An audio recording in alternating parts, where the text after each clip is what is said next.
He kōna I purangi tēnei nā te reo irirangi o Aotearoa.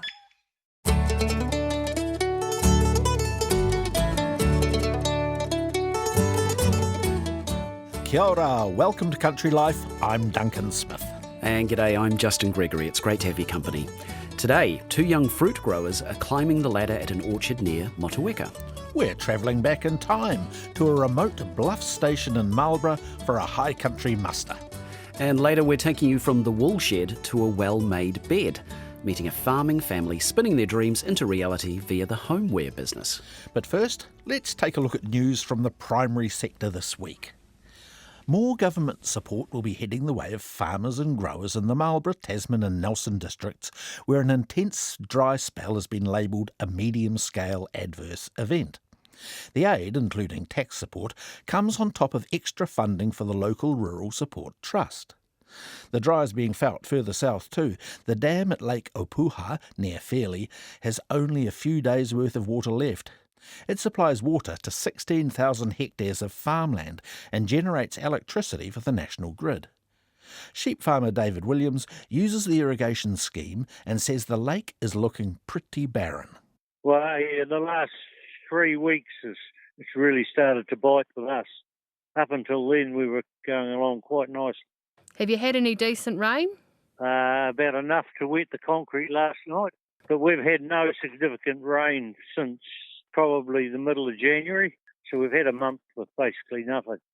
Animal genetics company LIC has released a new breeding value to reduce facial eczema in dairy herds. Facial eczema is caused by a fungal toxin in pasture and can cause liver damage and lead to lower production. It's expected to become more of a problem in the future as the climate warms up. LIC's Richard Spellman says it's a big development, but it's not a quick fix, as it will take 10 to 15 years to breed the more tolerant trait into herds. It's a very long process. I mean, that's one of the key things here is that genetics is a long-term game. But if they use this product over a number of years, the tolerance of their animals to facial eczema will certainly improve. But in the meantime, some of the practices that they undertake on farm, whether it's be through zinc dosing, etc., they absolutely should still continue with that. Some other news which caught our eye this week was the use of artificial intelligence to better understand bees. Dr. Marcia Macaulay of AUT has won a prestigious Fulbright scholarship to trial integrating AI into beekeeping, analysing and predicting stress levels to improve bee health. Bees use buzzing as a form of communication, and changes in buzzing patterns might indicate a stress or disturbances within the hive. Analyzing and interpreting these sounds, they're really helping us to understand the well-being. So there is a correlation between the stress level and well-being and how they can actually prevent some of those that to be spread through the hive. So hopefully that knowledge and information can help beekeepers to take care of the well-being of the bees within a hive. Some market news now, and the outlook for sheep meat is worsening, with farmers' profits expected to halve this season due to lower lamb and mutton prices. Demand from China still hasn't picked up, and Australia's been flooding the market. Beef and Lamb New Zealand's mid-season update has worsened since forecasts in October, and farm profits are expected to be down on average 54% on last season.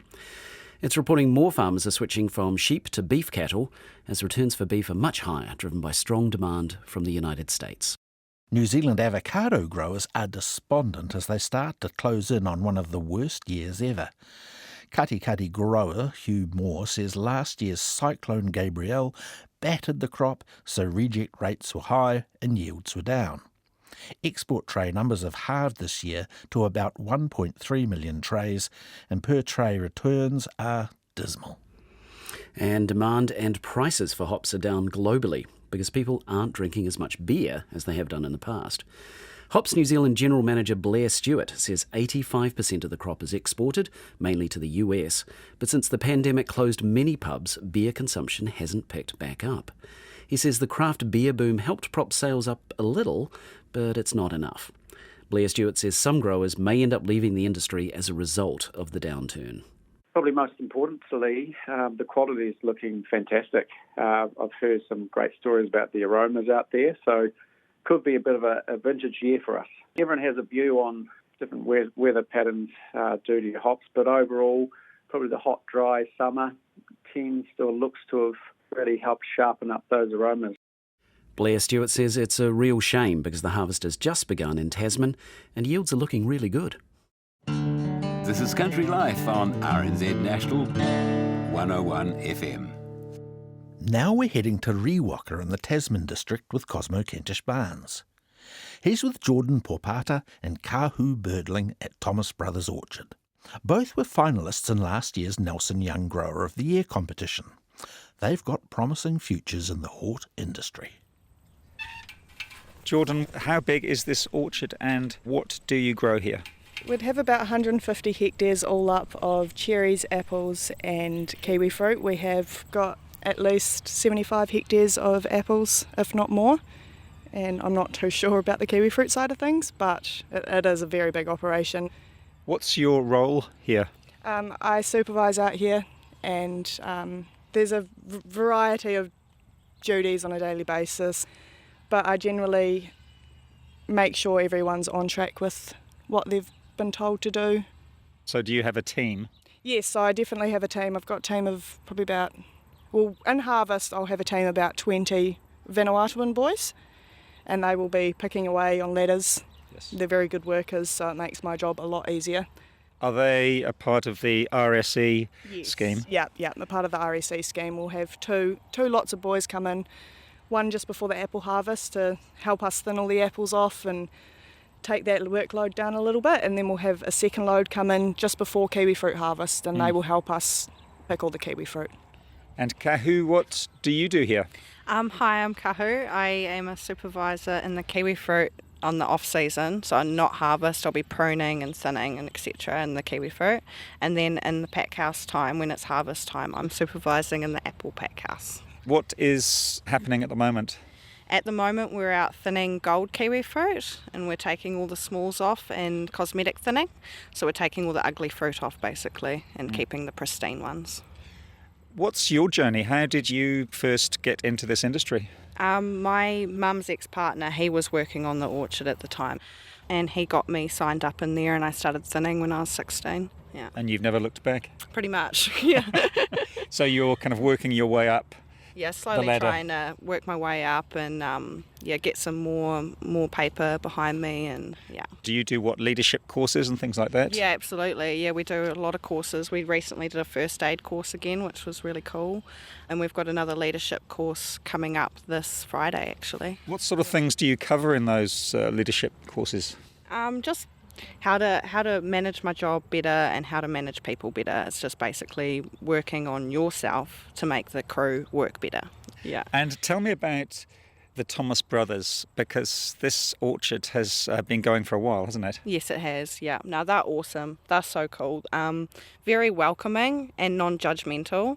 And yeah, they, as soon as they seen me and seen that I was keen, they got me into higher level jobs and just constantly pushed me further and pushed me into places that I didn't think I'd be capable of doing, especially with the young grower, with public speaking and things like that. I didn't think I'd be able to do that, and from doing that, it's opened up so much different doors that I didn't think was possible.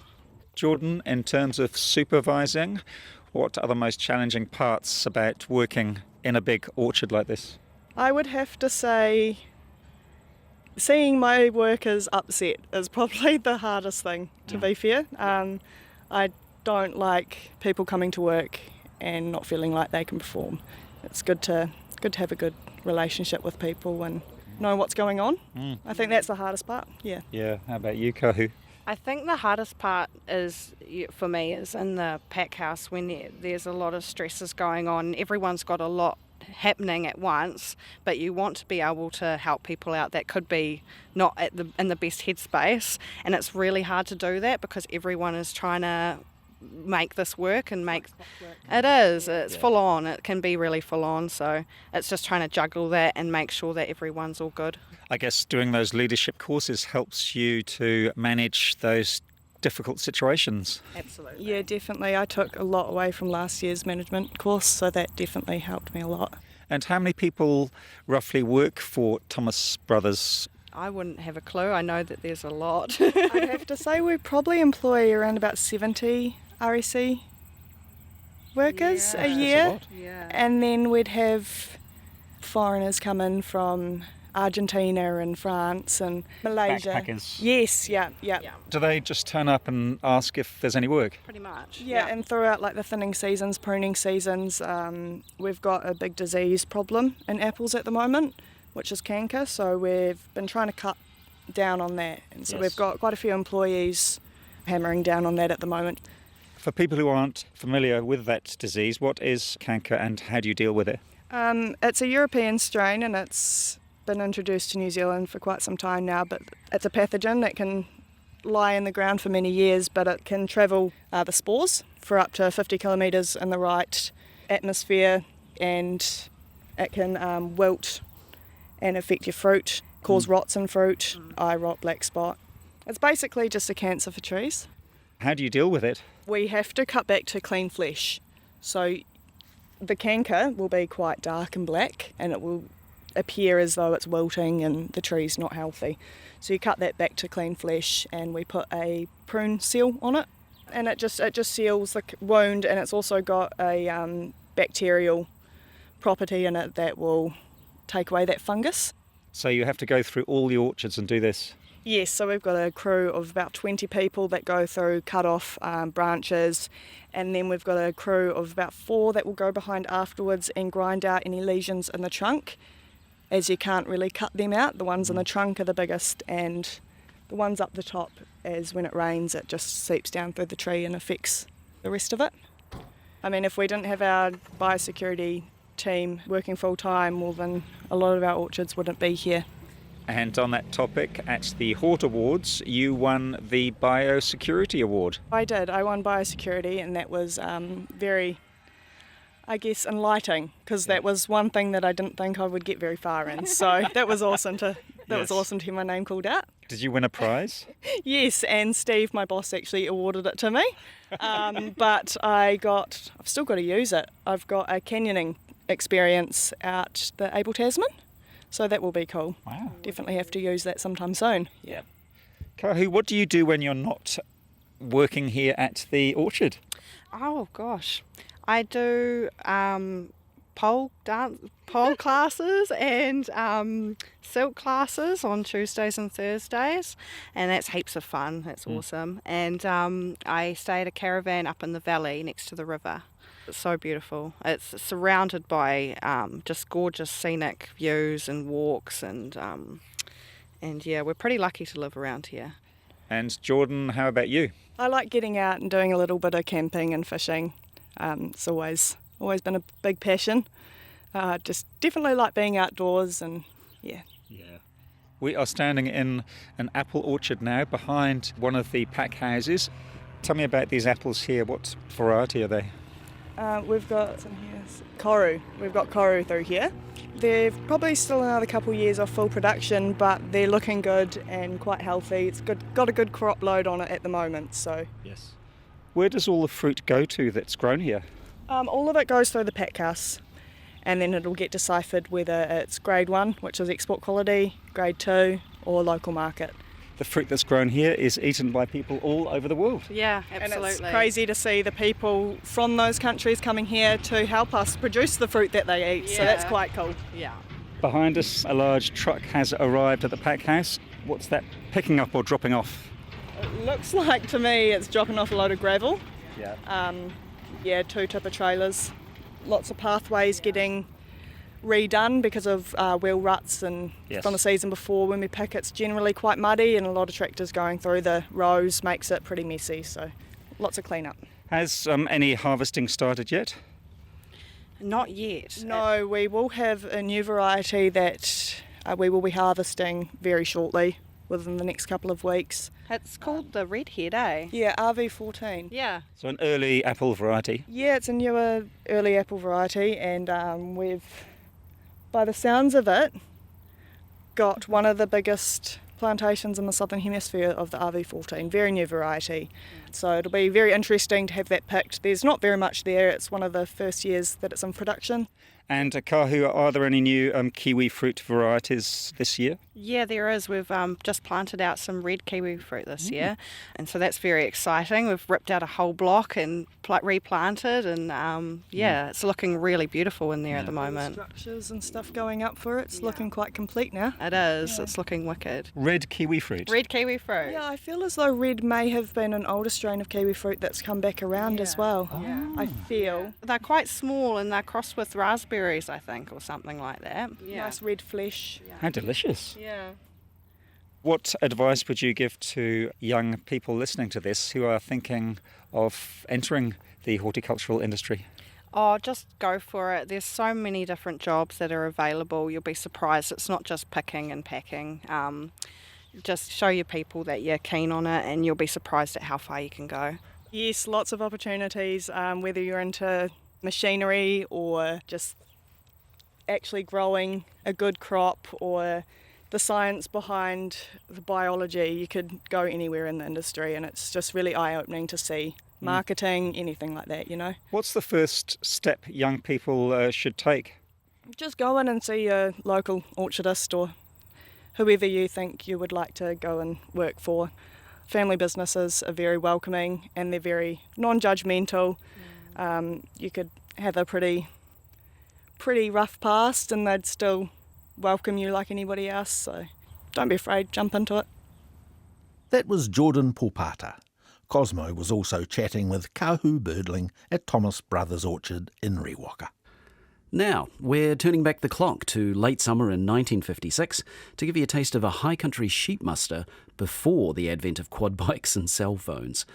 We're on remote Bluff Station, a 22,000 plus hectare property in Marlborough. In the heat of February, every single sheep had to walk 90 kilometres to the woolshed for shearing. Bruce Petrie from the New Zealand Wool Board is the narrator of this story. He accompanied the muster that year when 4,000 ewes were moved down from the backcountry to Kekaringu on the coast by 7 shepherds, a pack train and 40 dogs. The radio telephone's been a great boon to the backcountry. Its invisible fingers have probed into the heart of the mountain chain and linked back station and front station for twice daily conferences, when, a few years ago, the quickest way to get a message between the Bluff and Kekarang was to send a man on a 2-day horse ride. As the sheep were being mustered in the backcountry, down at the home station at Kekarang, Jim Chafee, the station owner, sat in his office in front of the big radio telephone transmitter calling the Bluff homestead. Kekarang calling Bluff, Kekarang calling Bluff, over. Hello, Kekarang. Yes, you're coming in all right here. Beautiful morning, no clouds, and... Long and low-slung, the Bluff Station homestead among its tall poplars looks like something out of an old print. It's got the appearance of great age and a certain workmanlike dignity about it. It's built of clay and tussock, a mixture known as cob. It clings close to the earth from which it was made, and its high, sharply sloping roof shows that the homestead was built to withstand heavy snows. It's occupied today by Mr. and Mrs. Roberts, the parents of the head shepherd, who cook and care for the backcountry lads. Les Roberts, the head shepherd, and his wife Edna live in another cob house, a little more modern, close by.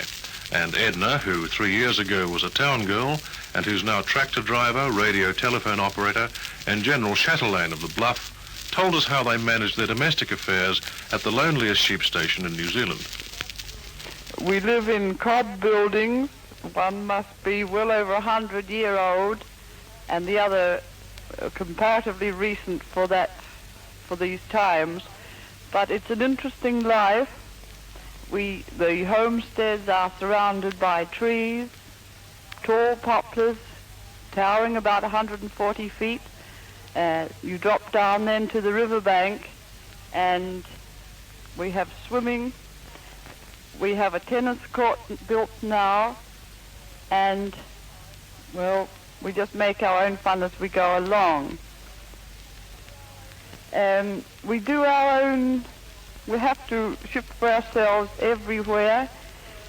For a start, we make our own bread, all our cooking, of course, cakes, buns, anything like that. We live principally on mutton.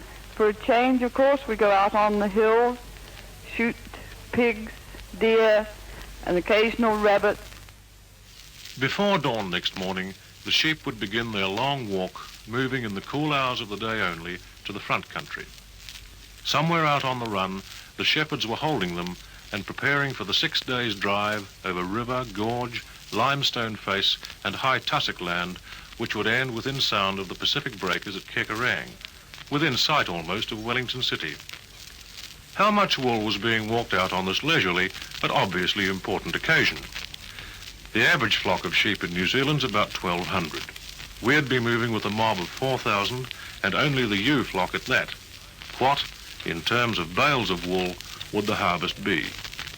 These sheep that are being driven out tomorrow will yield approximately 170 odd bales of wool. We reckon on about 30 bales of wool to the 1,000 sheep. We shear roughly about 13,000, which gives us about 390, 400 bales of wool. Moving off with the pack train, we caught up with the shepherds at the first sheep camp, a corrugated iron shed beside the Clarence River. A mile or so away, the mob was held in a fenced paddock, about the only time you'll see a fence in the high country. 4,000 sheep would look a pretty large mob if it went along a city street. Here, on the slopes of a 10,000-foot mountain, it's no more significant than a sprinkling of salt on a wall-to-wall carpet. The horses graze alongside the sheep camp, and 40 dogs are tethered to the fence. Saddlery and gear are piled outside the hut, and there's the smell of roasting mutton and billy tea. We meet Les, Ron, Trevor, Jack, Ben and Bob, the shepherds, and the accents on youth. You realise that with different hats and more colourful shirts, you've met the authentic Wild West cowboy type, the men whose conversation concerns only dogs and horses, and for whom the world outside the high country doesn't exist except as a place to spend money in and to get out of in a hurry. Bob Middlemiss, a born high countryman, gave us an idea of what was going to happen on the sheep drive. We have got to keep our sheep at a steady pace all the way on account of the stiff climbs, straight uphill and straight down the other sides of them. If we didn't, we would only land at our destination with half our flock. And the way we keep them going, we've got 2 men, one on each side, about 50 yards back from the lead. Then there's another man comes in on the bottom side, and then we have 1 or 2 men bringing up the tail. And that is the easiest way to keep a large mob on a steady pace all the way through. After we land in with the sheep to the front, they are shorn, then they're dipped straight off the shears. Then they've got, on top of that, they've got the 56-mile trip back to the back country again. And it is the only way that we have of getting our sheep and our wool out of the back country. From now on, we had only 2 ways of getting anywhere, on horse or on foot.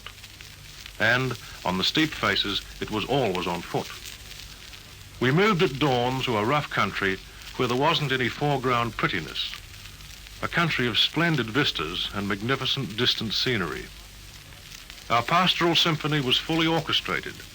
Barking dogs, the high-pitched, queerly oriental call of the shepherds strung out along the flanks of the mob.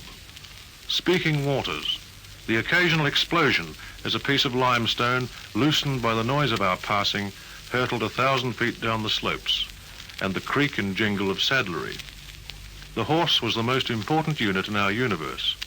As Jim Chafee said, high country shepherding of today, that is, cannot be carried on today without, of course, the use of horses and dogs. The horses, we breed our own and supply the shepherds with 2 each, except that the odd shepherd has his own horse. And we have to run still a pack team to pack our shepherds through from the front to the back and the back to the front. And there might be approximately 50 odd horses on the place. What gear does the shepherd need for a trip like this? We travelled as a self-sufficient unit supplying our own needs, slaughtering our meat as we went. And every 2 days, the knives came out to reduce the flock to provide our meals and the dogs' meals too. Bob Middlemiss, who killed 3 sheep and skinned them while we were waiting for the mob to pour into the holding paddock at the Mead Hut, went into detail. On this trip through here, each shepherd has got his own private bedroll with him, and that consists of a canvas sleeping bag, and then he has got 2 or 3 blankets, which he folds inside. And then he has got 1 or sometimes 2 sets of clothing. It depends on how long he is on the trip through. And they roll into quite a nice little roll so as you can fit 2 each side of a pack horse. And on our hacks we carry our oilskin leggings, tucker bag, our little billy, a little bit of tea and sugar, and our midday meal. And all our dog chains, our shears, and I always carry a pair of pliers for any breakages in fences or anything like that. They come in very, very handy at times, especially around holding paddocks, or if you've got to take a horse over a fence or anything. The most solitary figure on the sheep drive, the maid of all work, the universal provider, cook and bagman, is the packman. With his team of pack horses, he keeps to the pack track, which is often barely visible, sometimes washed away, and he moves from sheep camp to sheep camp, leaving after the mob has moved off with the dawn and arriving at the next camp sometimes 2 hours before the leaders of the mob appear over the skyline. Jack MacDonald was our packie on the Bluff trip, an old hand at the game and a skillful cook. Although we used horses for packing, Jack still had a soft spot for mules, which used to do the carrying work. The one big advantage with mules I found was that they are cheaper to run because you do not have to shoe them, and they will live on less feed. And also, they are, from the packman's point of view, they are far better to load because they are not so high, and you do not have to lift the heavy packs up so high. Horses, I like them very much. I really like horses better than mules, but the horses, I found them, if there's any feed about, they will stop and graze, and you've got to keep on hunting them along. Whereas with the old mule, he will keep on going straight ahead from one camp to the other, and if the track is bad, he will carry on. It'd take a lot to stop a mule, because if the track was there before, he always thinks it should be still there. Taking our larder from camp to camp was a fairly complicated business compared with, say, having lunch at a 5-star hotel. All our food was carried in tucker boxes slung along across the horses, and if the pack train broke into a canter, which it sometimes unaccountably did, the hillsides rang to the mad jangling of knives and forks, mugs and tin plates, all bouncing about in the boxes. The tucker boxes contain quite a mixed collection of foods, chiefly amongst them being bread, jam, cheese, sugar, tea, rice, butter, dried apples, and ready mixed plum puddings. Just got to mix them up in the basin and put them on to boil. Also, we take onions, plenty of potatoes. On the Bluff trip, actually on the main muster, 80 pound of potatoes are taken, and that just does the trip if we have a straight run.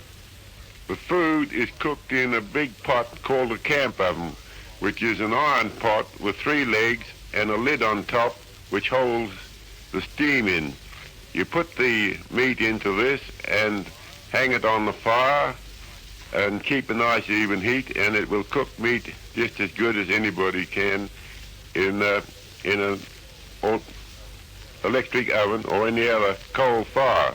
In fact, a lot of people think it is a lot better. It's just a matter of taste. The meat on the journey is killed as we go along, just as we require it. Owing to the hot weather, it does not keep long, and if it's very hot, a sheep will only keep 2 days on the journey on account of not getting time to set properly. This meat, as we have no refrigerators, is just carried in a chaff bag on the side of the horse. And by the time we get to a camp, doesn't altogether look like meat, but still she eats all right, and the boys are hungry and enjoy it. At night, all cats are grey, and to hungry men, meat is meat, whether it's been kept in a chaff sack or in a deep freeze. Anyway, by the time we'd reached the old Coverham homestead, now a sheep camp, and more than 100 years old, the butter and jam was getting a bit shop-soiled, and the bread was grey with fatigue. The sight of a bulldozed road, a prospect which pleased our Packy, aroused guilty feelings that one's personal hygiene wasn't all that it might have been, and that perhaps one should think about doing one's hair or changing one's shirt. But really, it seemed to be too much bother. After all, we'd escaped from the tyranny of the bathroom for 5 days, and we weren't likely to meet anybody who was fastidious about washing. We were taking on a pastel shade, and doing all those things which our parents had spent a great deal of time warning us about, such as eating with our knives, not washing before breakfast, sleeping in our clothes, using other people's spoons, licking our plates, using bad language. In fact, pretty well all the things listed in the calendar of domestic misbehaviour. That was a story about the muster in 1956 on Marlborough's Bluff Station. It was narrated by Bruce Petrie and recorded using one of the New Zealand Broadcasting Service's new portable tape recorders. It's an early example of a radio documentary using actuality recorded in the field. Our thanks to Ngā Taonga Sound and Vision. We can find the full 58-minute documentary. Hi, this is Graham. And I'm Gillian. We're from Miners Camp in Endeavour Inlet, and you're listening to Country Life. RNZ National. To Central Hawke's Bay now, where a farming family is spreading the good word about New Zealand wool. Here's producer Maggie Tweedy. It's a warm summer's afternoon and the aircon is on high as I drive 30 minutes south of Waipukuro Township up Ugly Hill Road to meet Kate and Jeremy Culwick and their kids Oscar and Bess. The couple were vets in another life, practising in Dannevirke before moving to Jeremy's family sheep and beef farm, Tapahia. When I was practising in Dannevirke, I met my wife Kate at a veterinary conference in Palmerston North. She'd recently graduated, and a couple of years later we were married, and indicated to Kate when we met it had always been in my heart that I was keen to come back to the family farm here. So we moved back here in the end of 2011. It's looking pretty green for this time of the year, although it's starting to brown off a little bit. We've had good rain through December and a bit into January, so There's an incredible amount of feed on these hills. yeah, that's right. Well, actually the last 3 years have been very wet sort of summers, and so this is quite incredible really to have had 3 seasons where we've had a lot of feed going through the summer, and that's brought its own set of challenges, a lot more animal health issues when it is wet and warm, parasites, fly strike and all sorts. But the preceding 8 years or so we've been back, been very dry most of the summers, so it's good healthy weather, the dry weather. You can get kind of spory out there, can't it? Yeah, we are prone to getting facial eczema in this area, in the valley below us here, where we have quite a lot of our stock grazing. It's high risk, so we've brought in facial eczema tolerant genetics in the last 5 years into our sheep flock, and that's certainly helping. We have Angus cattle and they don't seem to be too affected by facial eczema, which is good. 7 years ago, Kate teamed up with her sister to start an online homeware business designed to fit in with family life, and now using wool from the farm. She gets stuck into farming too. After the stock manager left, she dusted off her shepherding skills and trained up another dog to help out. So that's Baz saying hello to you down there. Baz is in training. He's my handy dog. There he is. And I have been a shepherd before in a previous life. And as a vet, I used to work on farms. And so, yeah, it was lovely to come back into that because I really do miss being outside, to be honest. And I really miss the physical work. And I do love farming as well. So it was terrific couple of months of us working together, and we're still married and still talking. And Baz is coming along really nicely. And, yeah. It's wonderful. I miss it. We've got the most incredible stock manager now who's joined the team, and we're really lucky and very grateful. But now I have to go back to the computer. I've got no excuse.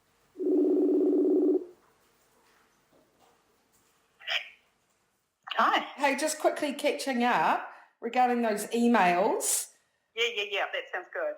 Yeah, I think they're looking pretty good. Just need to, make a few tweaks. While Kate chats to her sister Prue Watson, Jeremy and I duck up to a high point overlooking Tapahia and the neighbouring Mangorapa station. And I can see a group of black cattle there on the hill line. Are those your Angus cattle? Yeah, that's a small group of cows, and stud cows and their calves, Maggie, yeah. They're nice up there on the hill country, which is how they like it. Yep, absolutely. They're great machines on the hill country and cleaning up after the ewes and producing a good calf while they're doing that as well. We both enjoy the cattle, Angus cattle breeding, and it's certainly a shared passion. And that area of genetics is really interesting because you never feel like you've kind of made it, and that kind of sets the goalpost a little bit further along, doesn't it? Do you feel that challenge is really stimulating for you intellectually as well? Yes, absolutely. We've been using genomics here in the last 12 months or so, which is DNA sampling the cattle, and the Angus breed is heavily genomically tested, mainly due to large numbers in the world, so they can identify certain traits and those animals which are likely to breed better for those particular traits, so it does speed up your level of genetic progress. So I'm loving that side of it, into the detail of that, and whilst maintaining a good animal phenotypically as well. Jeremy's parents bought Tapahia nearly 50 years ago. Kate and Jeremy say they were lucky to work for them for 7 years. 5 years ago, they were given the opportunity to run the farm, and that's opened doors to new ventures. We've actually ended up purchasing Kate's family Angus stud off her parents who have retired into Gisborne. That was Waimatar Angus up the Waimatar Valley. How beautiful. And really exciting opportunity for you. When did you take that over? So we purchased some Angus females 18 months ago. We bought some down. So it's early days for us, but we're absolutely thriving on that opportunity and loving it. The farm has paddocks full of hunter, a type of fast-growing leafy turnip, and lots of beautiful, well-established trees. Yeah, that's something Kate and I have carried on as well. The other interesting thing too, which is you can just see part of from where we're standing, is QE2 area that we've... have you got a covenant? Had covenanted in the last 6 months. That's just happened. It was fenced last autumn just before Gabrielle struck.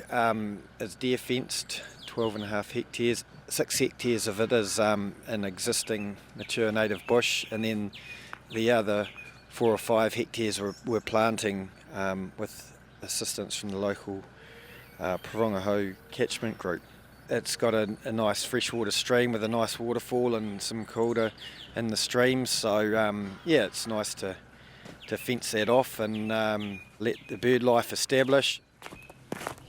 It's time to head inside for smoko. Kate and her daughter Bess have whipped up a fresh batch of banana muffins with yellow icing.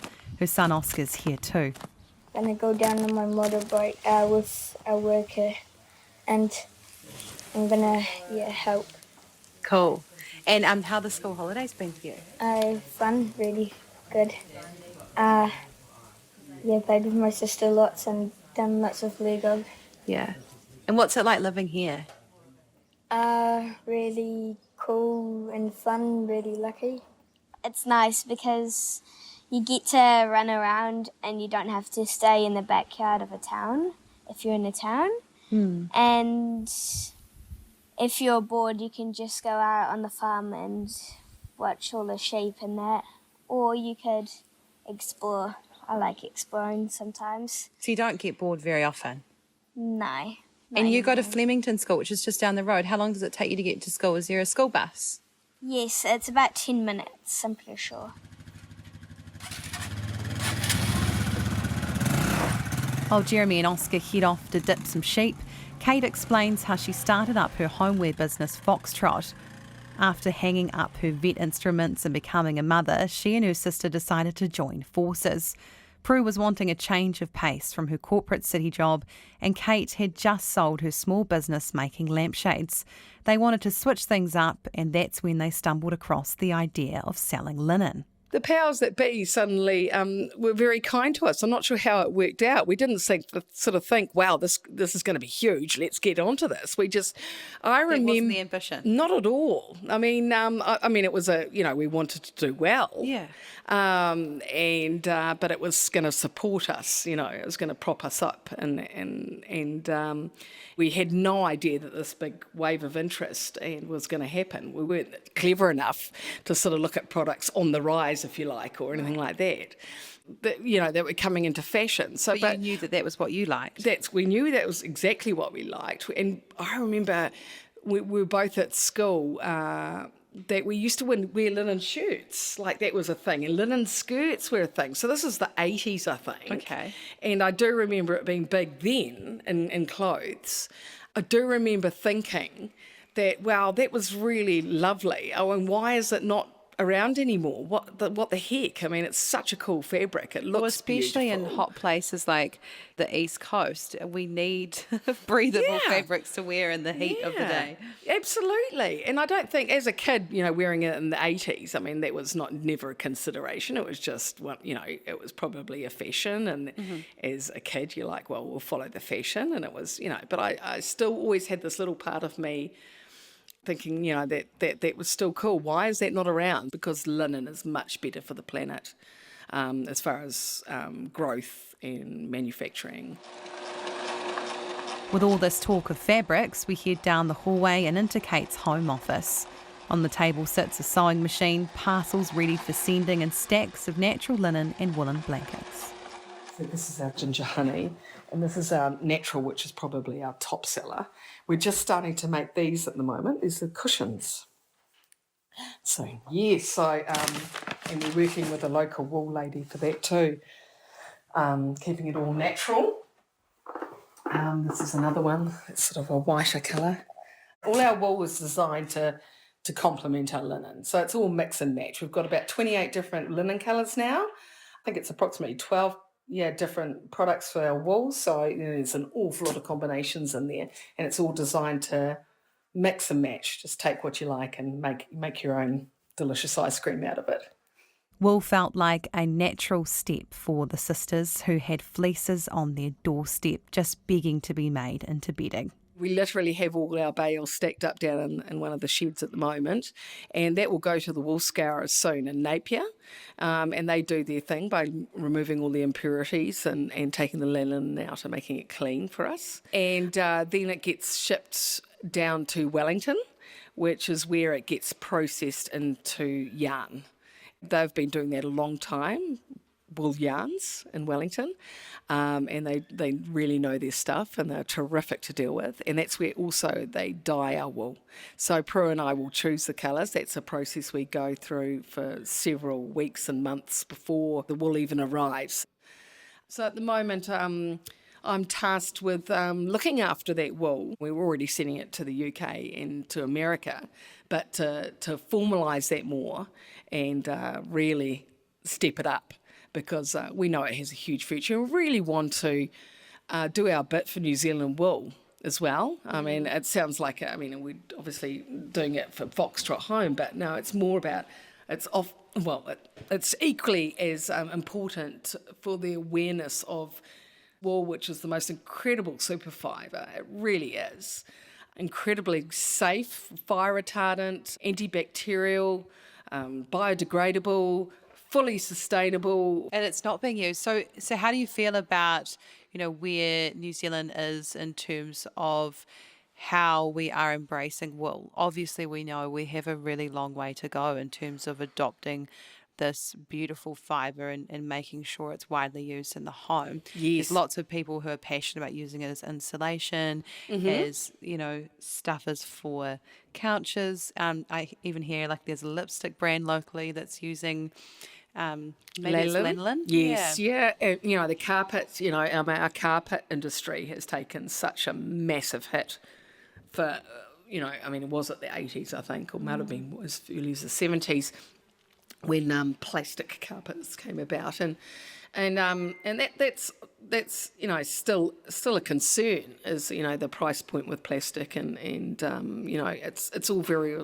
well saying that this is better for you, but not everyone can afford it, and so we just got to be careful with our message. I think is yes, absolutely, this is the way we should do it, but you can't expect everybody to be able to, and how we're going to get wool back in again, and awareness that New Zealand farmers are not that need their help. This wonder fibre is available and ready, and should be supported. And the more we talk about it, the more awareness. We're optimistic, cautiously optimistic, that something can be done about that.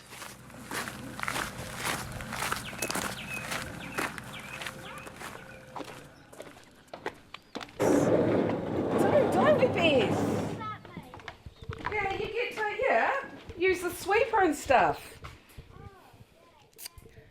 So this is the main wool shed, and some of these bales behind us will be lamb's wool. Then this time next year we hope to have some blankets out of that, which is really exciting. And yeah, a lovely feeling knowing that sitting there is going to be minimally processed and all within New Zealand, and then ending up as a product we can showcase to the world, as it were, I guess. Sorry about the dog. Oh, no, you're good. Baz! George! Quiet! Quiet, Baz! There was a bit of rain here just before Christmas, wasn't there? Was it that hard getting all your sheep crutched and shorn before the summer season kicked in? Yeah, there was. Early December, there was quite a bit of rain. So that's been a big challenge, Maggie, trying to get the work done. We're fussy as farmers. We want the rain to grow feed, but then we want it sunny as well, so the stock do, and we can get things done. So, yeah, we're hard to please, us farmers. And what was it like when Kate decided to start up Foxtrot with Prue? How many years ago was that, and what's that been like taking on this new business as a couple? Was that something you were a little bit hesitant to do in the beginning? No, I was thrilled. Initially, Foxtrot was about the linen, and they were looking for a new natural fibre to go along with that, and then lamb's wool came onto their radar, and obviously we had several tonnes worth of lamb's wool we were producing here every year. From how many sheep? From so it's about 3,500 lambs we share a year. So the first year they took 7 or 8 bales, and then the next year they took the whole lot. So it's great. I mean, it's just such a thrill when the blanket comes back from being produced at the knitting mill to hold it in your hands and think that the wool came off the farm. It's a pretty cool feeling. It's been fantastic. I mean, Kate's incredibly entrepreneurial and has a huge amount of energy and enthusiasm. It's just been a really cool journey to watch them grow the business and be as successful as they have. It just I'm just so incredibly proud of her and both of them and how well they've done with it. A year on from Cyclone Gabriel, Kate says she feels lucky they've had business success and really believes in the power of community. She says Foxtrot Home wants to continue using their platform to promote the work of Rural Women New Zealand and the charities I Am Hope and Meet the Need. The rest is history so far. It's been hugely popular. We took it to the Wanaka show last year, and that was just, incredible, the response to it. It's really quite special stuff, and we're really excited about its future. Kate Culwick. You also heard from Jeremy Culwick and Prue Watson. And that piece was produced by Maggie Tweedy. That's all from us this time around. You can head to our webpage for photos from the farm. Just go to rnz.co.nz/countrylife. Please send us your feedback. We always love to hear from you. You can email us on country@rnz.co.nz. Bye now. Ka kite. Goodbye.